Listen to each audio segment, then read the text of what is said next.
আসসালামু আলাইকুম, Ibran nurse cooking থেকে স্বাগতম। অনেক দিন পর নতুন একটি রেসিপি নিয়ে আসলাম আপনাদের মাঝে। আজ করে দেখাবো আপনাদের বড় বোয়াল মাছ ভুনা। তো এখানে আমি 4 পিস বোয়াল মাছ নিয়েছি, ভালো করে ধুয়ে পরিষ্কার করে। তো দিয়ে দিব হাফ চামচ হলুদের গুঁড়া, হাফ চামচ মরিচের গুঁড়া, লবণ পরিমাণ মতো, তেল সামান্য। আর বোয়াল মাছটা যেহেতু একটু গন্ধ আসে, তাই আমি 1 পিস লেবুর রস দিয়ে দেব।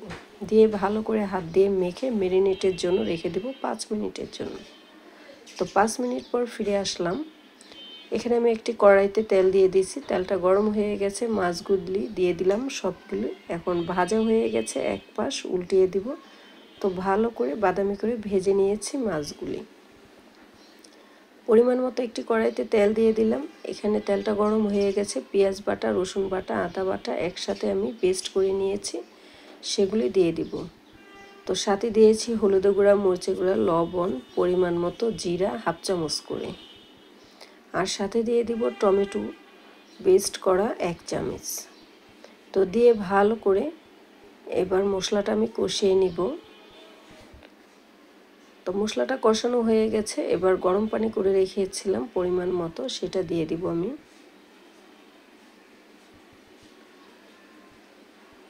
তো পানিটা গরম হয়ে গেছে, মাছগুলি সব দিয়ে দিলাম আমি উপর থেকে, কাঁচামরিচ 4-5টা দিয়ে দিলাম।